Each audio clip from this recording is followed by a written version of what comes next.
السلام عليكم ورحمة الله وبركاته. الحمد لله رب العالمين، والصلاة والسلام على رسول الله صلى الله عليه وسلم. أما بعد، فقد قال الله تعالى في القرآن العظيم والفرقان المجيد: أعوذ بالله من الشيطان الرجيم، بسم الله الرحمن الرحيم. إن الله اشترى من المؤمنين أموالهم وأنفسهم بأن لهم الجنة. وقال الله تعالى أيضا: إن أول بيت وضع للناس للذي ببكة مباركا وهدى للعالمين. وقال نبينا صلى الله عليه وسلم: ماء زمزم ما شرب منه. صدق الله وصدق رسول الله صلى الله عليه وسلم. அளவற்ற அருளாளன், நிகரற்ற பேரன்புடையவன், எல்லாம் வல்ல அல்லாஹுவின் திருப்பெயரை போற்றி புகழ்ந்தவனாக, சாந்தியும் சமாதானமும் இரண்டு உலகத்திற்கும் அருள் கொடையாக அனுப்பப்பட்ட மனிதருள் மாணிக்கம் முஹம்மது ஸல்லல்லாஹு அலைஹி வஸல்லம் அவர்களின் மீதும், அவர்களின் வழியினை தவறாமல் பின்பற்றி வாழ்ந்து மறைந்த தியாகச் செம்பல்களான சஹாபா பெருமக்களின் மீதும், அவர்களை தொடர்ந்து அதே வாழ்க்கை நெறிமுறைகளை ஒழுக்கத்தோடும் மாண்போடும் வாழ்ந்து மறைந்த தாபிஈன்கள், தபஅ தாபிஈன்கள், அதற்கு அடுத்து நபிகளாரின் சட்டங்களை திருக்குர்ஆனின் மூலமும் ஹதீஸ் கிரந்தங்களின் மூலமும் மார்க்கத்தினுடைய சட்டங்களை வகுத்து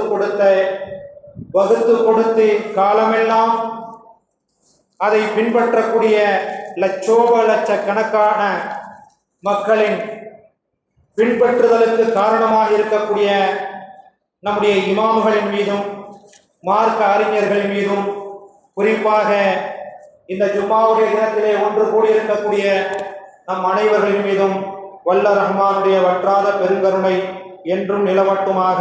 ஆமீன்.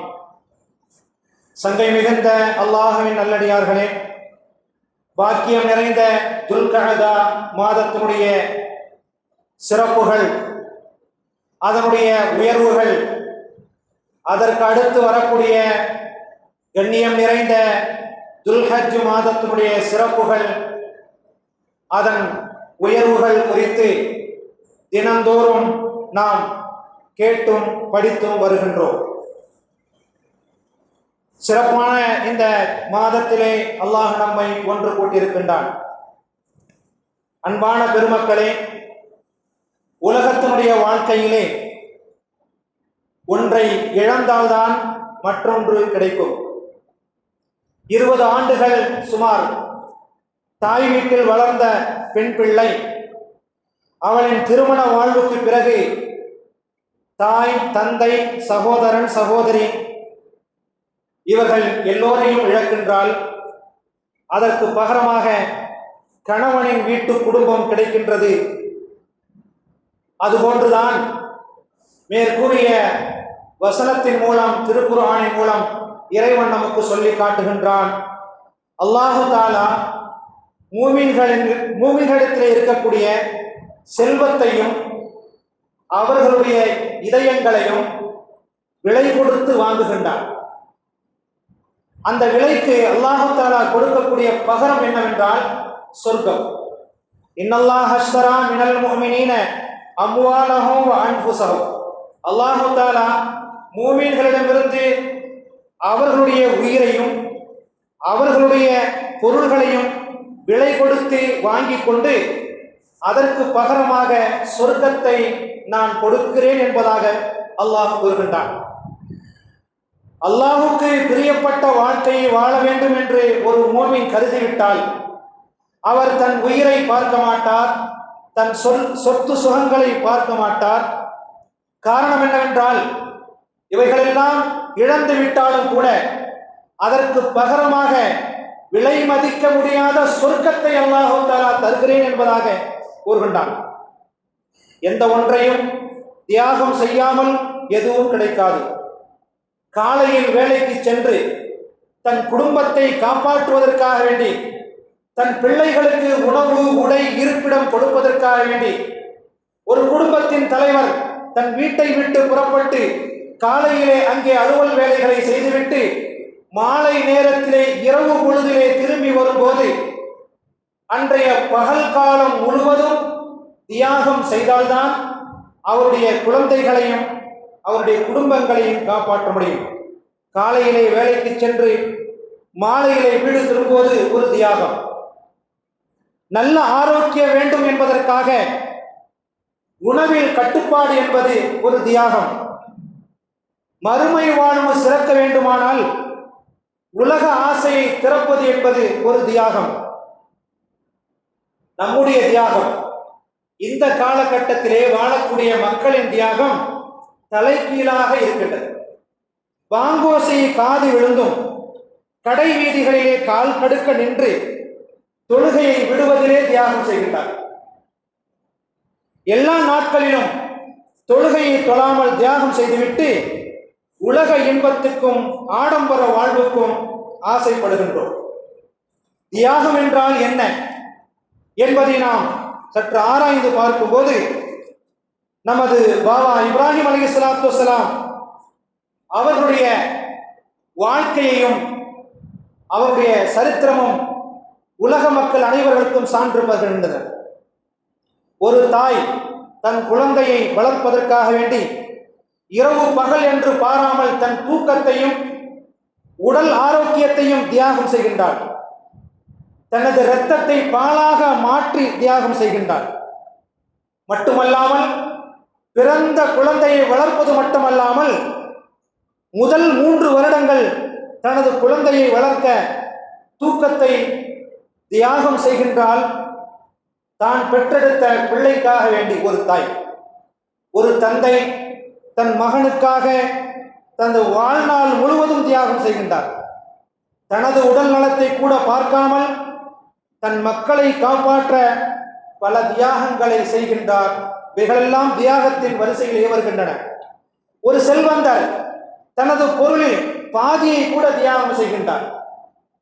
உடல் உழைப்பு, உடல் ஆரோக்கியம், சொத்துக்கள், தோட்டங்கள், வீடுகள், இவைகள் அனைத்தையும் ஒருவர் தியாகம் செய்வதை விட செய்தாலும் கூட எல்லாவற்றுக்கும் மேலாக உயர்வான இடத்திலே இருக்கக்கூடிய ஒன்றுதான் நமது பாபா இப்ராஹிம் அலைஹிஸ்ஸலாத்து வஸ்ஸலாம் அவர்கள் செய்த தியாகம். ஒரு மனிதர் தன்னுடைய சொத்துக்களிலே பாதியை மாத்திரமல்ல முழுவதுமாக தியாகம் செய்தாலும் கூட தான் பெற்ற பிள்ளையை தியாகம் செய்ய மாட்டார். எந்த உலகத்திலையும் கேள்விப்பட்டிருக்க மாட்டோம். பெற்ற பிள்ளையை எனக்கு வேண்டாம், நீங்கள் தூக்கி கொண்டு செல்லுங்கள், எங்காவது தூக்கி கொண்டு போங்கள் என்று எந்த தந்தையும் எந்த தாயும் அதை சொல்லி தியாகம் செய்ததாக வரலாறு கிடையாது. ஆனால் அப்படிப்பட்ட ஒரு தியாகத்தை செய்ததின் காரணமாகத்தான் 1440 ஆண்டுகளுக்கு முன்பாக இறக்கி அருளப்பட்ட திருக்குர்ஆனிலே இறைவன் சொல்லுகின்றான், தந்தை மகனின் உரையாடல் குறித்து கூறுகின்றான். இப்ராஹிம் அலைஹிஸ்ஸலாத்து வஸ்ஸலாம் அவர்கள் அவருடைய மகனார் ஹஜ்ரத் இஸ்மாயில் அலைஹிஸ்ஸலாத்து வஸ்ஸலாம் அவருடைய சரித்திரம் குறித்து இறைவன் திருக்குர்ஆனிலே பேசுகின்றான். குழந்தை என்றவுடன் உடனே பிறந்த குழந்தை அல்ல, சுமார் 80 ஆண்டுகளுக்கு பிறகு தவமிருந்து பெற்றெடுத்த பிள்ளை என்று சொல்கின்றோமே, 15 ஆண்டுகள் கழித்து எனக்கு குழந்தை பிறந்தது, எனக்கு ஒரு வாழ்த்து சொல்லுங்கள் என்று சொல்லுவார்களே, அவைகளெல்லாம் தாண்டி பன்மடங்கு தியாகங்கள் செய்து இப்ராஹிம் அலைஹிஸ்ஸலாத்து வஸ்ஸலாம் அவர்களுக்கு பிறந்த குழந்தை இஸ்மாயில் அலைஹிஸ்ஸலாத்து வஸ்ஸலாம் அவர்களை தியாகம் செய்ய வேண்டும் என்று உயர்வான அரிசிலே அமர்ந்திருக்கக்கூடிய ரப்புல் ஆலமீனிடம் இருந்து ஒரு உத்தரவு வருகின்றது என்பதை பார்த்த இப்ராஹிம் அலைஹிஸ்ஸலாத்து வஸ்ஸலாம் அவர்கள் சற்று அசைவு கொடுக்கின்றார்கள். கனவு உண்மையாக இருக்குமா என்ற கோணத்திலே அவர்கள் ஆராய்ச்சி செய்கின்றார்கள். அந்த சம்பாஷணைகளை, பேச்சு தொடர்களை, தந்தையும் மகனும் பேசிக்கொள்ளக்கூடிய அந்த வார்த்தைகள் குறித்து அல்லாஹ் கூறும்போது, யா புனைய இன்னி அரா ஃபில் மனாமி அன்னி அஸ்பஹுக ஃபன்துர் மாதா தரா, மகனே நான் ஒரு கனவு ஒன்று கண்டேன், அந்த கனவிலே உன்னை இறைவனுக்காக வேண்டி கத்தியை கொண்டு அறுத்து பலியிட நான் கண்டேன். கனவு ஒருவேளை ஷைத்தானின் சேட்டையாக இருக்குமோ என்று இதயத்தின் ஓரத்திலே நினைக்கின்றார்கள். மறுபடியும் கனவு தோன்றுகின்றது. அந்த கனவு இறைவனின் புறத்திலிருந்து வந்திருக்கிறது தான் என்ற உண்மையை அறிந்த பிறகு பேச ஆரம்பிக்கின்றார்கள். மகனே, இந்த கனவை இப்படிப்பட்ட சூழ்நிலையிலே தியாகத்தை நான் செய்து பல ஆண்டுகள் காத்திருந்து 80 ஆண்டுகள் வரை நான் பிள்ளை இல்லாத பேரை வாங்கி பிள்ளை எனக்கு கொடுத்தான் என்ற அந்த பாக்கியத்தை சுமார் 80 ஆண்டுகள் வரை நான் எதிர்பார்த்து எதிர்பார்த்து எதிர்பார்த்து இறைவனின் மூலமாக வரமாக கொடுக்கப்பட்ட பிள்ளைதான் நீ. எனவே உன்னை அல்லாஹ் தனக்காக வேண்டி வேண்டும் என்று சொல்லி கேட்கின்றான்.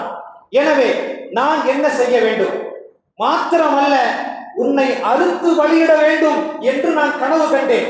அந்த கனவை பற்றி நீங்கள் என்ன நினைக்கின்றீர்கள் என்று தன் மகனிடம் கேட்கும் போது, யா அபதி, இஸ்மாயில் அலைஹிஸ்ஸலாத்து வஸ்ஸலாம் அவர்கள் கால யா அபதி இஃப்அல் மா துமர், என் தந்தையே, இறைவனின் மூலமாக நீங்கள் கண்ட கனவு உண்மையாக ஆக வேண்டுமானால் இறைவன் என்ன கட்டளையிட்டானோ அதை நீங்கள் செய்து முடித்து விடுங்கள்.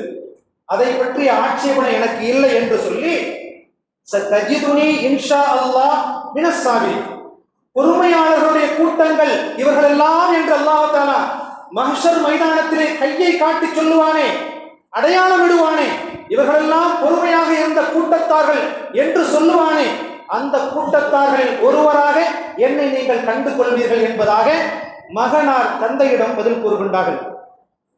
ஆச்சரியமான கனவு, ஆச்சரியமான செய்தி, பயங்கரமான சம்பவம், நடக்க போகக்கூடிய சம்பவம்.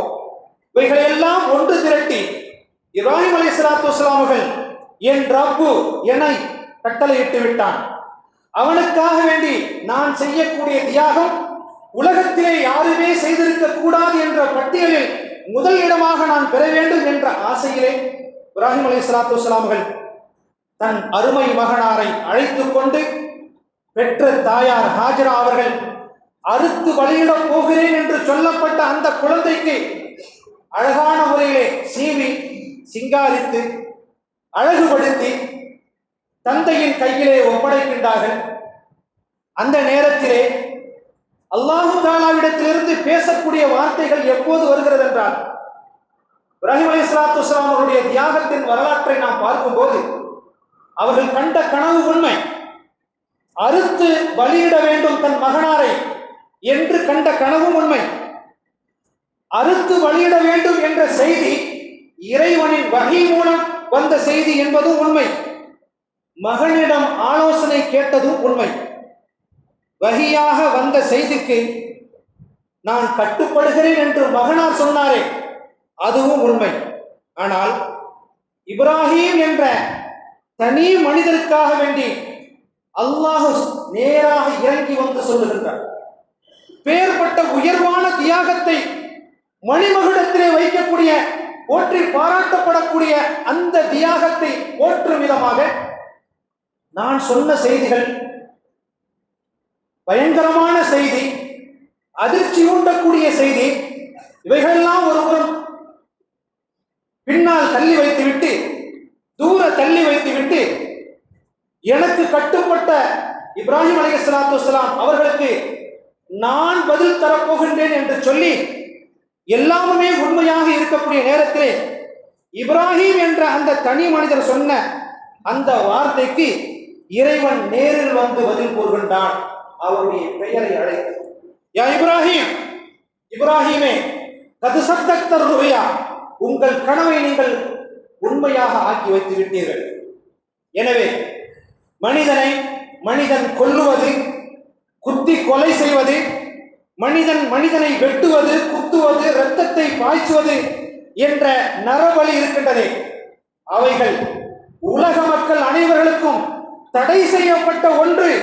அது மாபாதக செயல் என்ற செய்தியை சொல்ல வேண்டும் என்பதற்காக வேண்டி இந்த சோதனையை உங்களுக்கு நான் செய்தேன் என்று சொல்லி அல்லாஹு தஆலா சொர்க்கத்திலிருந்து ஒரு ஆட்டை அனுப்பி வைத்து அந்த மனித உயிருக்கு பகரமாக இதை அறுத்து நீங்கள் பலியிடுங்கள் என்று அல்லாஹு தஆலா நேரடியாக இப்ராஹிமிடம் வந்து யா இப்ராஹிம், இப்ராஹிம் அவர்களே, கது சத்தக்த ருயா, உங்களின் கனவை நீங்கள் உண்மைப்படுத்தி விட்டீர்கள்.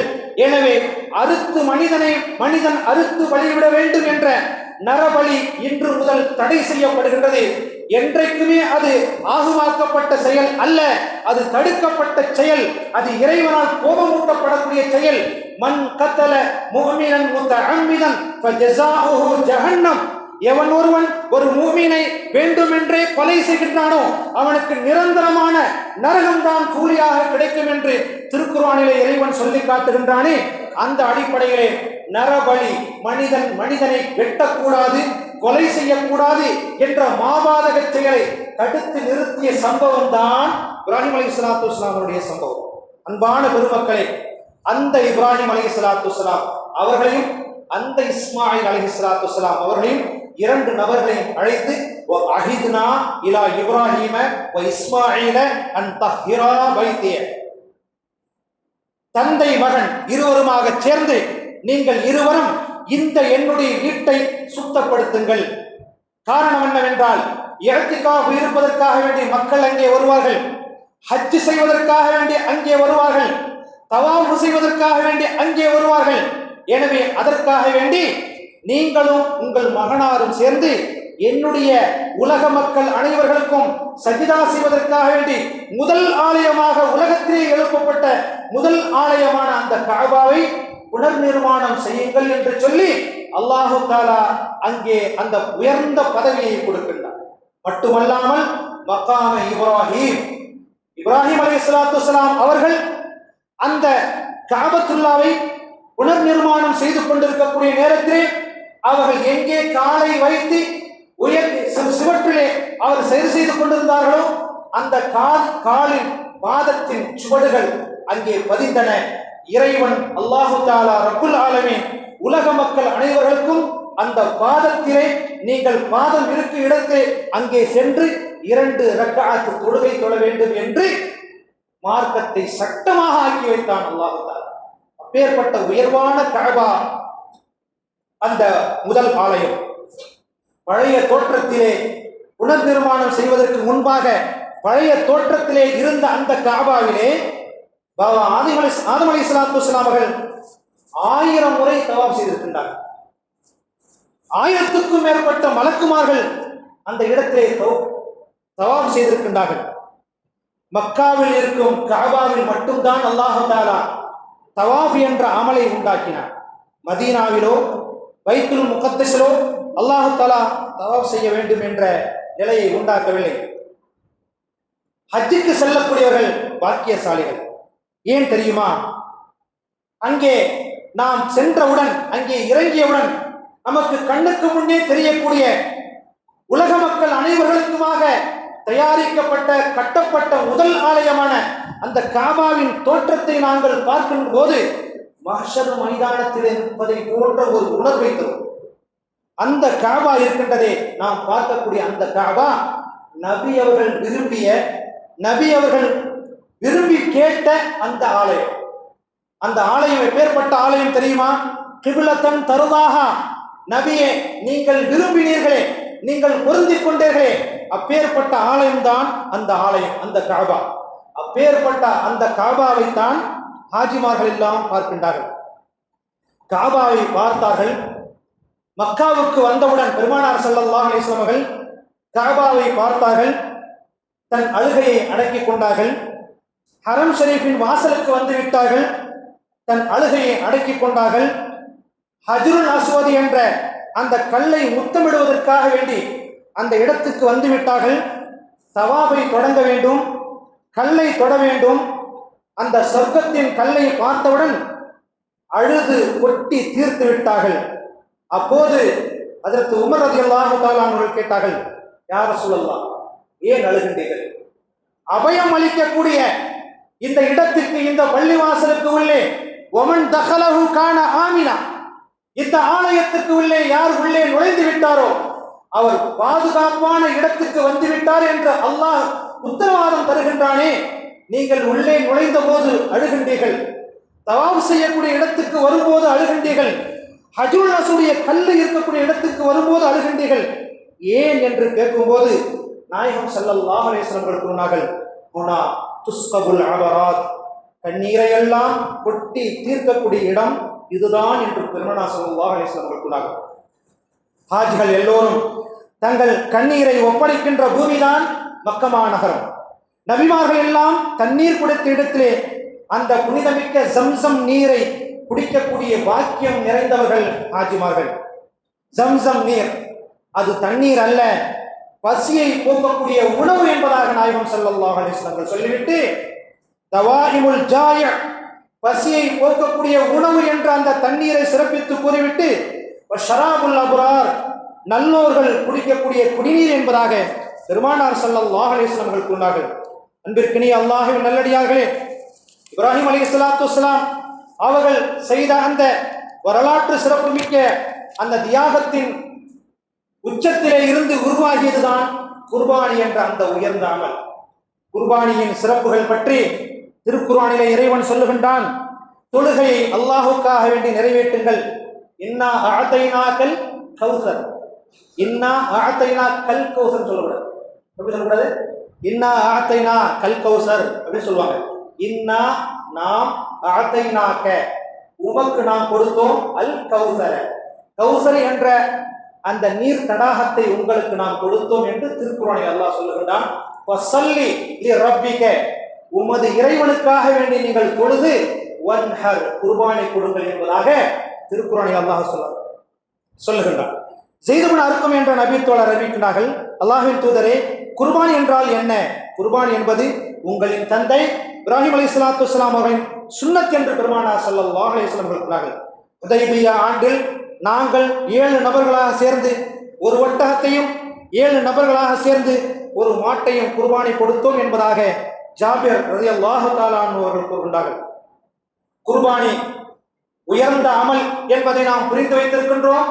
யாரெல்லாம் இந்த ஆண்டு குர்பானி செய்ய வேண்டும் என்று நியத்து வைத்திருக்கின்றார்களோ அவர்கள் எல்லோரும் இஹ்லாஸான முறையிலே, மன தூய்மையான முறையிலே அந்த குர்பானியை கொடுக்க வேண்டும்.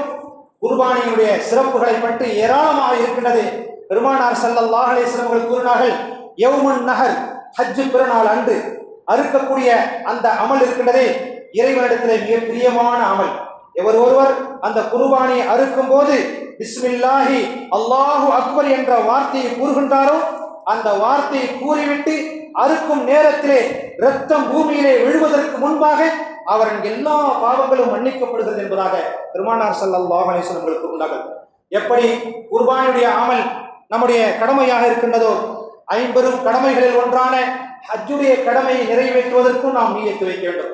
எல்லாருக்குமே இப்ப காசு இருக்கு, எல்லாருக்குமே இப்போ காசு இருக்குன்னு அவசியமே இல்லை. தாய்மார்களுக்கு என்ன 25 பவுனுக்கு மேல இருக்கு, 30 பவுனுக்கு மேல இருக்கு, அசால்ட்டா வச்சிருக்காங்க 30 பவுனுலாம். என்ன செய்யுங்க, 3 பவுனை தூக்கி கிடாச்சிட்டு அழகா ஹஜ்ஜிக்கு போகலாம். 4 பவுன் 5 பவுனை தூக்கி போட்டு என்ன செய்யலாம், அழகா ஹஜ்ஜிக்கு போகலாம். எனவே நீயத்து வைக்க வேண்டும். அல்லாஹு தஆலா நீயத்தின் மூலமாக மாற்றத்தை உண்டாக்குவான். உலகமெங்கும் புனித கஅபா ஆலயம் சென்று ஹஜ் செய்ய போகும் ஹாஜிமார்களின் ஹஜ்ஜை அல்லாஹு தஆலா கபூலாக்குவானாக. குறிப்பாக இந்த வருடம் நமதூரில் இருந்து, அதாவது நமது பெரிய பள்ளிவாசலுக்கு அடுத்து இருக்கக்கூடிய மர்ஹூம் முகமது கனி அவருடைய மகனார் ஷாகுல் ஹமீத் அவர்களும் அவருடைய துணைவியாரும் அவருடைய பெரியம்மாவுடைய மகளாரும் 3 நபர்களுமாக சேர்ந்து இந்த ஆண்டு நமதூரிலிருந்து ஹஜ்ஜுக்கு செல்லுகின்றார்கள். இன்ஷா அல்லாஹ் அடுத்த வருடம் நமதூரிலிருந்து ஹஜ்ஜுக்கு செல்லக்கூடிய எண்ணிக்கை அதிகமாக வேண்டும். யாரெல்லாம் ஹஜ் செய்ய வேண்டும் என்ற நியத்து வைத்திருக்குமோ அத்தனை நியத்துகளையும் அல்லாஹு தஆலா கபூலாக்குவானாக. இந்த வருடம் ஹஜ் செய்யக்கூடிய ஹாஜிமாருடைய ஹஜ்ஜை அல்லாஹு தஆலா கபூலாக்குவானாக. அவருடைய வழியை லேசாக ஆக்குவானாக. சலாமத்தான முறையிலே சொந்த ஊரிலிருந்து புறப்பட்டு சலாமத்தான முறையிலே வீடு செல்வதற்குரிய பாக்கியத்தையும் நல்ல உதவியும் அல்லாஹு தஆலா தந்தருவானாக. வஆகிரு தஅவானா அனில் ஹம்துலில்லாஹி ரப்பில் ஆலமீன். அஸ்ஸலாமு அலைக்கும் வரஹ்மத்துல்லாஹி வபரகாத்துஹு.